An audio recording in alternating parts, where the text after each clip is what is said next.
Como é que vão, meus amigos? Tudo bem? Tudo tranquilo? Hoje nós vamos conversar com Jean Reis.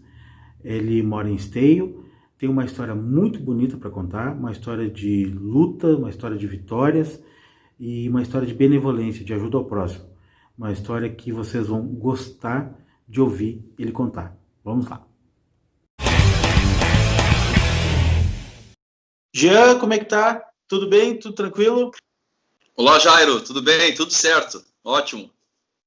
Tudo bem? Jean, para mim é um prazer estar conversando contigo hoje aqui no Meus Amigos, porque foi uma grata surpresa. Um amigo meu que eu admiro demais me contou a tua história, eu acabei te conhecendo e fiquei com uma vontade enorme que todas as pessoas conhecessem a tua história, por isso que eu te convidei para fazer essa entrevista.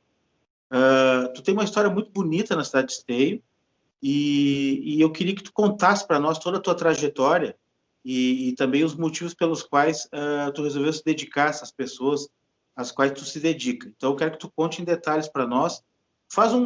Conta a tua história, né? E conta também o teu trabalho benevolente que tu tem feito na cidade. Bom, Jairo, a honra é toda minha. Quero agradecer aí essa oportunidade e me sentir à vontade em casa aí conversando com todas as pessoas aí do teu canal. E um amigo em comum, né?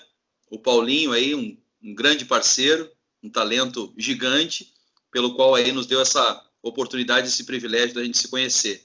Bom, a minha história de vida, eu costumo dizer assim, eu nasci em Santiago, região lá de Santa Maria, Jaguari, né?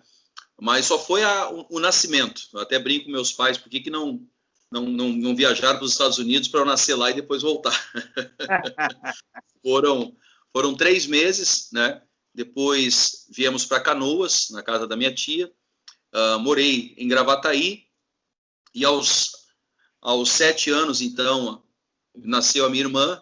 Eu já tinha lá aquela habilidade de cuidar um pouquinho das coisas de casa, né? Cuidando da irmãzinha. Naquela época, os pais tinham que trabalhar muito, não diferente de hoje, mas o irmão mais velho que acabava cuidando da casa. Então, desde mamadeira, levar para creche, trocar fralda, desde muito cedo. Então, essa responsabilidade, esse amadurecimento, digamos assim, começou muito cedo, né? Meu pai é metalúrgico, depois projetista, minha mãe auxiliar de enfermagem, e com aquele plantão, muitas vezes trabalhando também aos finais de semana e também no horário de madrugada. Então, a responsabilidade da casa ficava mais comigo. Aos 10 anos, né, eu costumo já de ressaltar esse momento na minha vida. Aos 10 anos, foi aonde eu tive a oportunidade de entrar para o escoteiro, né? E ali foi algo muito bom, porque devido à questão de ficar muito tempo sozinho em casa, é muito perigoso, ainda mais para uma criança de 10 anos, né? Num bairro onde não tem, vamos dizer assim, muita segurança. Eu estou com 41 anos hoje, então imagina, são 31 anos atrás, né? Então a violência, a criminalidade, as drogas, então a preocupação dos pais sempre muito grande. Mas eu tive o privilégio, então, do meu pai me inscrever para o escotismo. Fui escoteiro durante quase 3 anos, né, onde eu aprendi muita disciplina, muita orientação dos instrutores, dos professores, para dar um norte, né? Porque eu estudava numa escola perto de casa, a 2 quadras de casa, mas aquele tempo ocioso foi muito importante eu ter essa disciplina, porque o escoteiro era sempre aos sábados à tarde, então eles costumavam dar uma tarefa de casa para toda semana. Então acabava ocupando o tempo e aquela responsabilidade de cumprir as tarefas e levar pro chefe do escoteiro no próximo sábado, né? Então ajudou muito. Aos 12 anos, né, já dentro dessa linha de muita responsabilidade e disciplina, eu entrei para o curso de fandango, porque tinha um CTG perto da minha casa. Foi feito as inscrições para aula de fandango e ajudou muito também, né? Desde cedo essa ideia, porque o CTG também tem esse vínculo, né, com disciplina, com postura, né, a própria declamação. Eu fui me desenvolvendo, crescendo no meio da tradição gaúcha estudando também, né, porque tem as provas, e depois do curso de fandango, eu entrei para a invernada juvenil. Eu já tinha lá os meus 13 anos, mas sempre fui alto, eu tenho 1,85 m, então já ingressei na invernada juvenil, pulei de mirim para juvenil. E ali, né, com as apresentações em Ronda Crioula, na Semana Farroupilha, conhecendo toda a história que Paixão Cortes escreveu, né, divulgando a nossa história do Rio Grande do Sul, comecei a dançar chula. Né? Olha, comecei ali a dançar chula e me despertou muito cedo essa habilidade com a dança.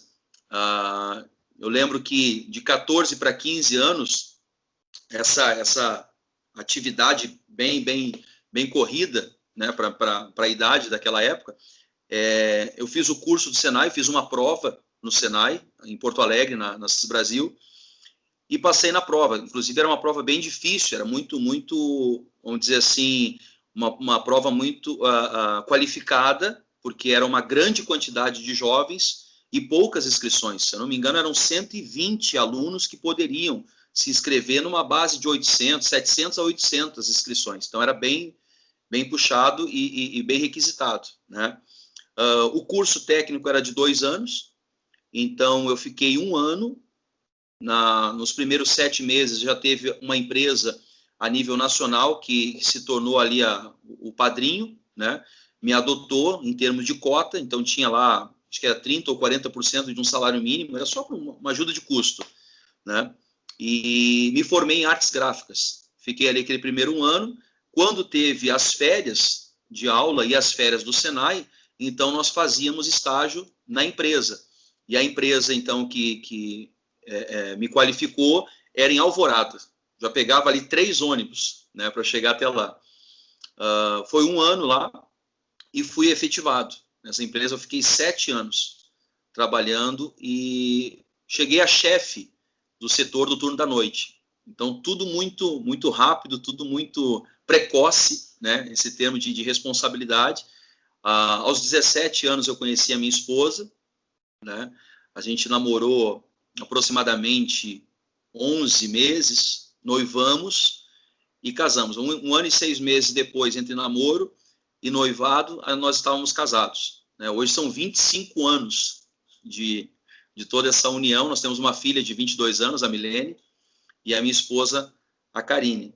E nessa inovação, sempre de estar ali, disposto a crescer, disposto a estudar, disposto a desenvolver mais habilidades, com 22 anos, Jair, foi um novo desafio, porque dentro da fábrica nós éramos em aproximadamente 60 colaboradores, fora os setores de administração. Então, sempre quando tinha alguma reivindicação dos próprios colegas, né, eles diziam assim, Jean, vai lá e fala com o chefe, vai lá e fala com o gerente. Né? Eu não sei se isso... Como? Liderança natural. Isso. Eu não sei se isso era bom para aquele momento, ou se era tipo um receio deles de não querer falar, de não querer se expor. Então, vamos empurrar o Jean, porque ele vai e fala, e se tiver que mandar alguém embora, vai o Jean embora. Mas isso acabou aguçando em mim o sentido de falar ao público. Né? Eu sempre fui meio tímido, assim. E então, aos 22 anos, eu tive a oportunidade de fazer um curso de palestra. Depois, na UCIP, no Padre Landel de Moura, eu me qualifiquei na área do radialismo, né? Que me chamou muito a atenção. Já fazia muitos ensaios. Oi? Então, somos colegas. Somos colegas. Então, eu comecei ali a brincar com o espelho, né? A brincar com o espelho para ver se ia dar certo. E começamos ali, então, na parte... Começamos, que eu falo, porque a esposa sempre junto, auxiliando, né? Então, eu ingressei na parte da comunicação. Sou muito feliz nessa área da comunicação, porque entre tantas coisas que a gente ouve e tantos talentos, Outro dia eu estava conversando com um colega que disse assim, poxa, tem gente que tem tantos projetos lindos e maravilhosos, mas não sabe comunicar, não sabe expressar o projeto que tem. Né? E essa arte da comunicação ela é tão especial, tão esplêndida, que tu consegue transmitir para as pessoas aquilo que realmente está dentro do teu coração, aquilo que realmente tu é. Isso é muito importante. Então, trabalhei em várias rádios, né? Rádio Repórter lá em Ijuí, também a Rádio Progresso em Santa Rosa, a Rádio de Caxias em Caxias do Sul. Fizemos aí um tour pelo Rio Grande do Sul, conhecemos muitos colegas, né? Me aprimorei muito nessa área. E depois disso, né, quando teve ali um momento um pouco meio difícil na nossa vida, né, a gente começa a falar só de coisas boas, o pessoal começa a entender, mas a vida do cara só foi coisa boa. Não, tem as dificuldades, tem os momentos que vem os problemas e parece que é uma bola de neve, né? Uma onda que parece que tu não vai conseguir superar. Então, 2013, 2014, foi bem difícil para a gente. E aí eu fui trabalhar numa empresa nacional do ramo óptico. Né? E ali a ideia inicial era fazer um projeto de rádio e TV para essa grande ótica, né? Para que a gente viesse divulgar, através das promoções, essa questão das ofertas e do produto, do trabalho dessa ótica.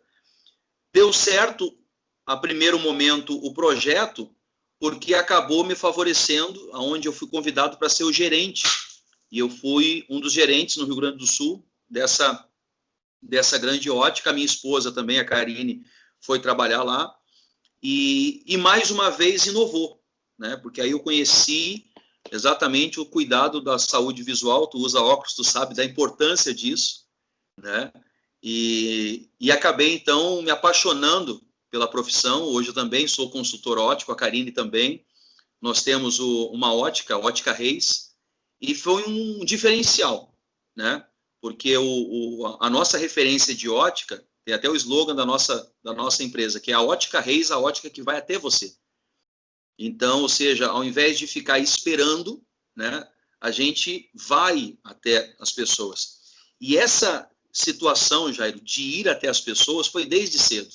Né? Eu sempre, como falando a respeito do escoteiro, a respeito do CTG, a respeito do Senai, esse despertamento para ajudar, né? Ajudar no trabalho, ajudar numa tarefa, ajudar um novo colega que está entrando no escoteiro, ajudar um novo aluno que está entrando no curso de fandango ou na invernada, ajudar um novo aluno que está ingressando no Senai.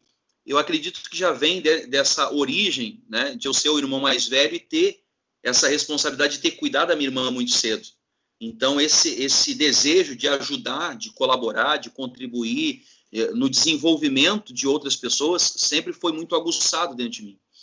Então, nós idealizamos um projeto que já passou de 60 municípios, de levar para as comunidades um teste de visão, a acuidade visual, a fazer uma triagem. Sabe que é muito difícil hoje a questão do SUS, é muito complicado, muitos municípios não conseguem, a demanda é muito grande quando se fala de especialidade, e a área de oftalmologia, então, é muito, muito difícil, né, conseguir atender essa demanda. Então, com colegas parceiros, né, eu idealizei um programa, então, de atender nas creches, nas escolas, nos CTGs, nas igrejas, ir até a comunidade.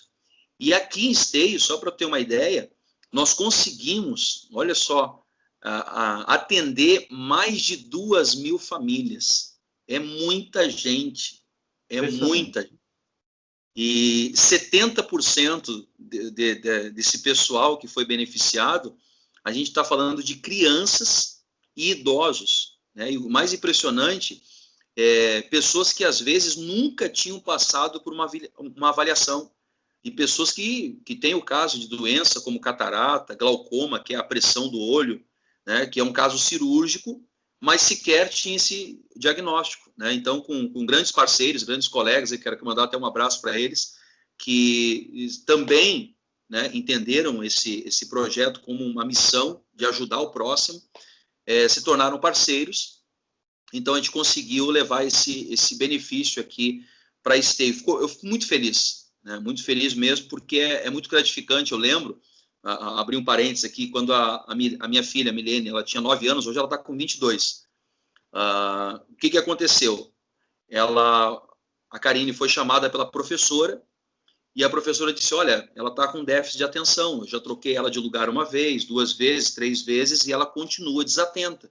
Eu acho que o problema dela é visual, é a visão. Então, você deve levar num oftalmologista, leva no médico e faz um exame, porque ela não deve estar enxergando muito bem. E isso acaba despertando o desânimo. A criança perde o interesse, né? Ela não consegue enxergar bem no quadro, então ela perde o interesse. Mas aquela coisa de pai, eu pensei, não tem nada, né? Nem capaz isso, mas, enfim. A Karine, então, levou no médico e, de fato, né, foi receitado ali um óculos. E o que me chamou a atenção, né, e fica um alerta também para os pais, porque a gente, como pai, às vezes não nota, né, no dia a dia não nota. E às vezes já chega tarde em casa, a criança já está na televisão, ou já vai descansar, então a gente não tem essa percepção, e a professora tem. Então, quando ficou pronto o óculos, Jairo, e a Milene foi colocar o óculos, ela disse assim, nossa, pai, ela colocou o óculos e olhou para a televisão, 9 aninhos. Aí ela disse assim, nossa, pai, é assim que uma pessoa normal enxerga? Pá! Aquilo foi com uma facada, né? Falei, caramba, a guria estava com uma situação bem agravante de visão, uma miopia, para 9 anos era 2,5, já era bem alta, né? E a gente sem perceber, né? Aquilo passou desapercebido diante dos nossos olhos. Então, hoje eu sei a importância que é, porque eu tenho, né? Hoje eu uso óculos para descanso. A Karine usa óculos também porque ela tem a necessidade de correção. E a Milene, então, desde os 9 aninhos ela usa. Então, o fato de tu levar essa oportunidade, né? E olha só que interessante isso. No meio desse contexto de mais de 2.000 famílias, a gente conseguiu, com uma iniciativa privada, a ótica, laboratório, parceiros fornecedores de lente de armação, doar. Eu também faço um programa de rádio aqui na cidade, e a gente conseguiu, então, com colegas, com uma ajuda voluntária daqui, uma cooperação dali, doar 250 óculos para essas pessoas. Né? Isso e é um número muito alto, né? Que às vezes a gente para pensar assim e fala, poxa, né, é possível fazer. E só fazendo uma ressalva, para ficar bem claro para os nossos amigos aí, é que tu desenvolveu essa missão aí, tu foi em bairros e vilas de situação bem precária e tu ofereceu esse teste de acuidade visual gratuita, né? Tu e teus colegas. Gratuita. Essas 2.000 famílias. Ainda conseguiu uma campanha, doação de 250 óculos, é isso? Exatamente. Só para ter uma ideia, né, como com certeza aí a tua audiência é muito grande, para quem conhece Esteio ou algum dia vier aqui para conhecer a cidade, o primeiro local que nós entramos é a Vila Pedreira. A Vila Pedreira é considerada aqui um bairro bem de periferia, né?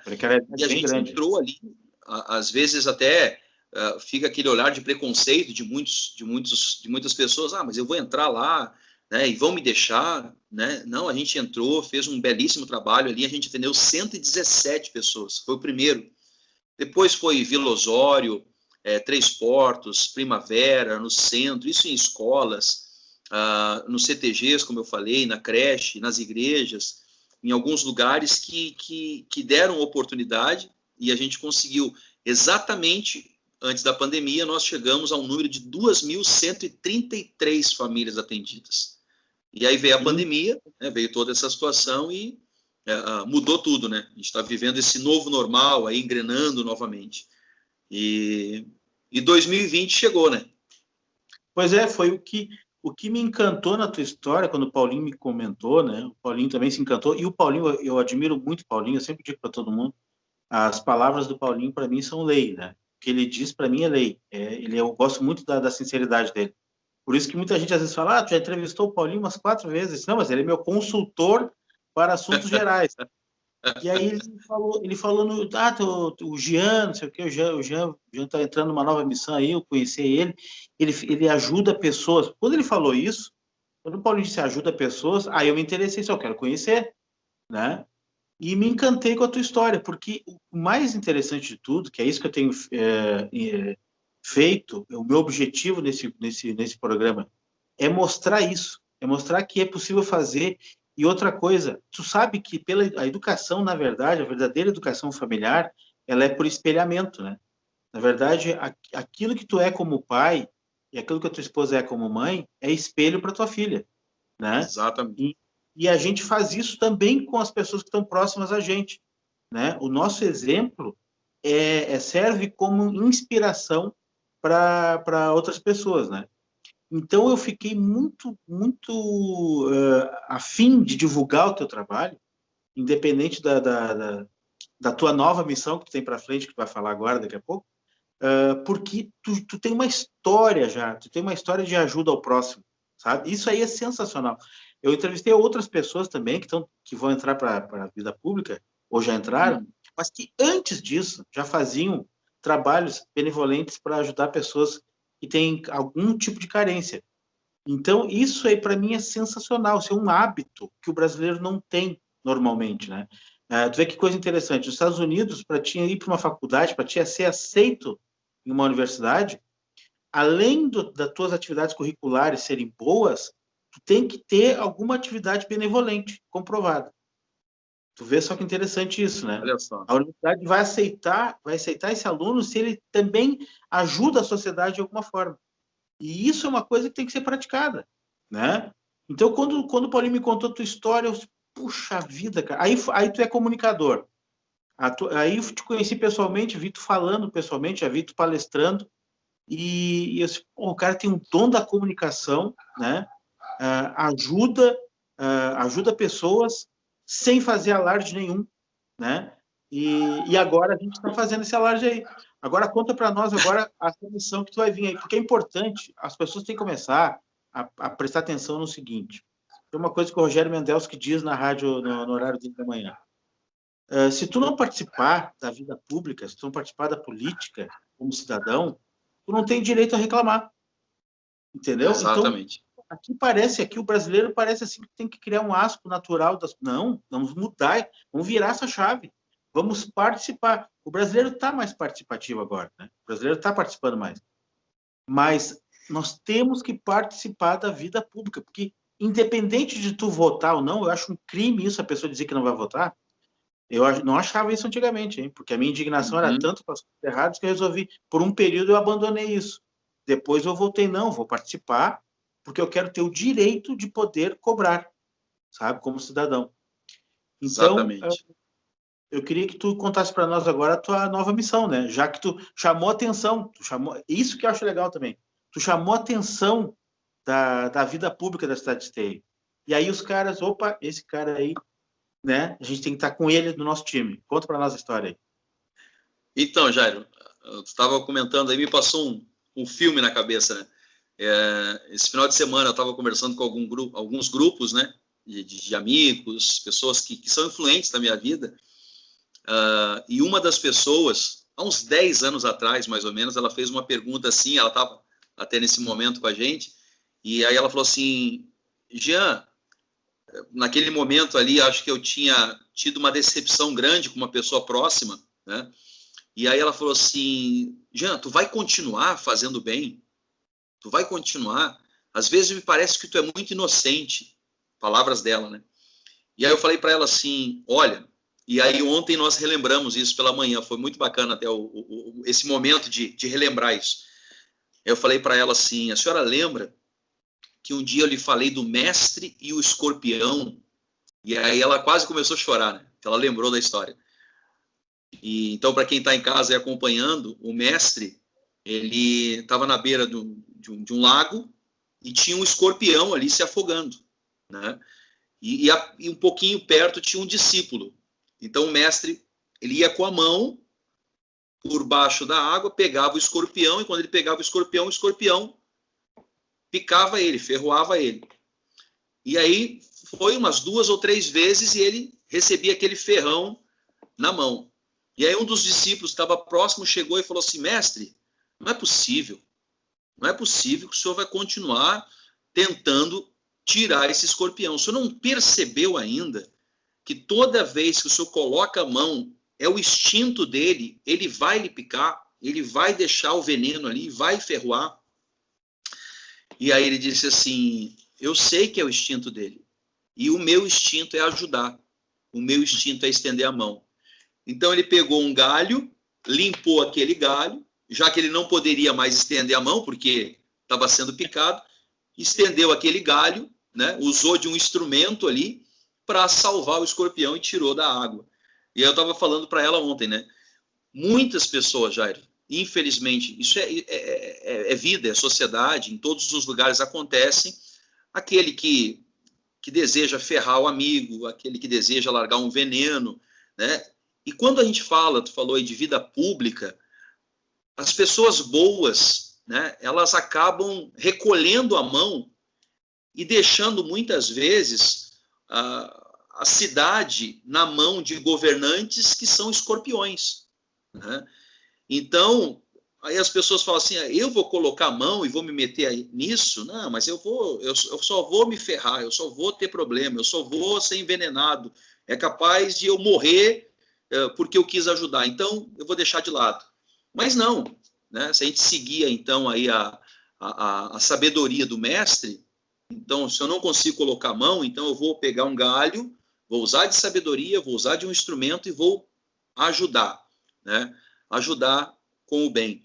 E foi exatamente isso, né? Como tu falou ali, chamou a atenção, né? A gente entrou aí no ano de 2020, um ano de eleição, e muitas pessoas, Jairo, muitas pessoas mesmo, falaram para mim assim: Jean, tu tem que começar a pensar nisso, porque tu tem um projeto muito bom, né? A gente também tem um projeto de qualificação profissional, de levar para os jovens isso, jovens de 14 a 20 anos, são outras coisas que a gente também colabora e contribui na cidade. Tu sabe que a cidade de Esteio foi uma cidade que abriu as portas para receber haitianos e venezuelanos. Hoje eu consigo ajudar com um grupo de voluntários 30 famílias da Venezuela e 11 famílias do Haiti, aqui em Esteio. A gente contribui e colabora com consultoria para documentos, para alimentação, para moradia. Então, a gente consegue colaborar e contribuir, né? Eu costumo até falar nisso. Às vezes é difícil quando a gente chega em casa e a esposa resolve mudar o sofá de lugar, né? A gente demora para se acostumar com aquilo. Mudou o lugar. Imagina, são etnias diferentes, culturas diferentes, que eles não mudaram o sofá de lugar, eles mudaram de país, né? Eles tiveram que sair de um regime extremamente terrível que eles estavam vivendo e chegam no Brasil, uma cultura diferente, povo diferente, comida diferente, temperatura, clima diferente, tem que se adequar, né? E como é bom receber o afago, o abraço de alguém que recebe e diz: poxa, seja bem-vindo. E então a gente consegue também contribuir com essas famílias. Bom, chegando então 2020, muitas pessoas, como eu falei, então começaram a trazer esse tipo de pensamento à tona, e isso chegou até os ouvidos aqui do vice-prefeito e o prefeito, né? O vice-prefeito aqui é o Jaime da Rosa e o prefeito é o Leonardo Pascoal, e me fizeram esse convite, né? Eu até fiquei meio surpreso. Até hoje eles falam que eu tive meio que um choque, demorei 3 meses para dar uma resposta, né? De não querer, justamente porque a gente fica pensando em tudo, já tem um nome, pensa na família, pensa na esposa, pensa na filha, pensa na política, mas eu comecei a ver o lado bom da política, né?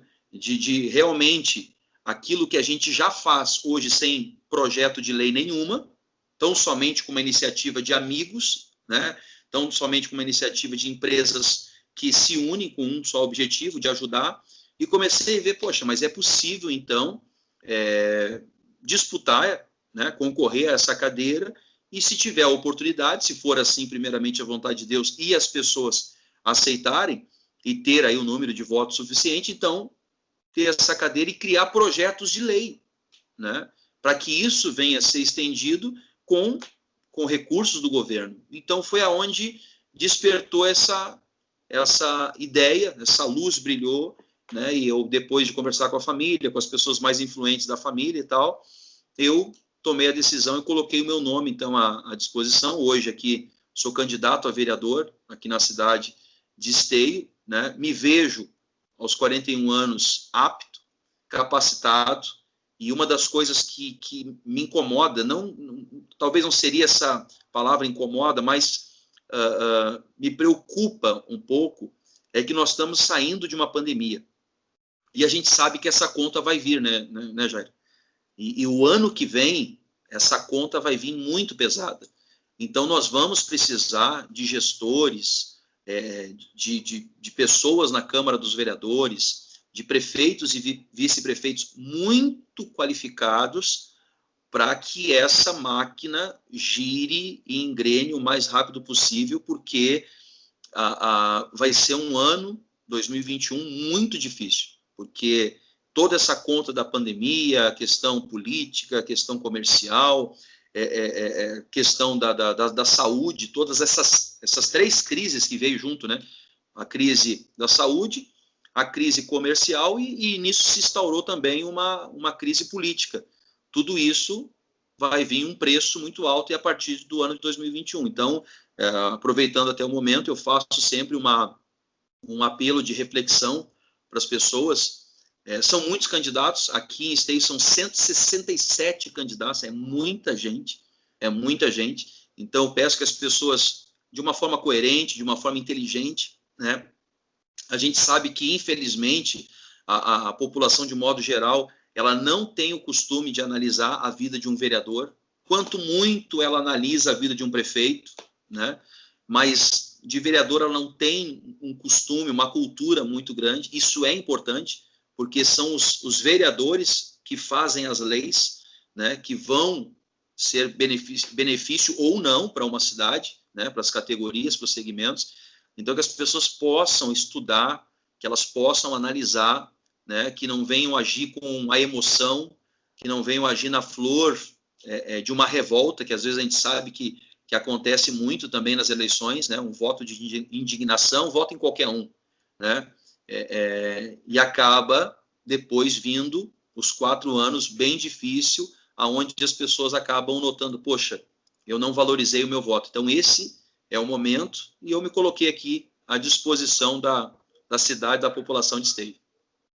Pô, só quero te dizer que eu acho que Esteio vai ganhar muito com isso, vai ganhar muito, porque é exatamente desse tipo de perfil que nós precisamos. O que o brasileiro está acostumado a fazer? A eleger, não desmerecendo a pessoa, mas desmerecendo a atividade, depois se comprovou isso, mas o brasileiro está acostumado a eleger tiriricas. E a gente tem que parar com isso. A gente tem que parar de dar voto de protesto ou voto debochado. Vamos eleger o tiririca para a gente rir um pouco. O que aconteceu? Eu me lembro até que existia gente que defendia a estadia dele lá no Congresso, porque ele não faltava uma sessão. Aí, quando faltava um pouquinho para ele ficou sabendo que para ele se aposentar como deputado, ele teria que ir na tribuna, né? Pelo menos uma vez. Aí ele subiu na tribuna, disse uma besteirinha lá e desceu, e está garantida a aposentadoria.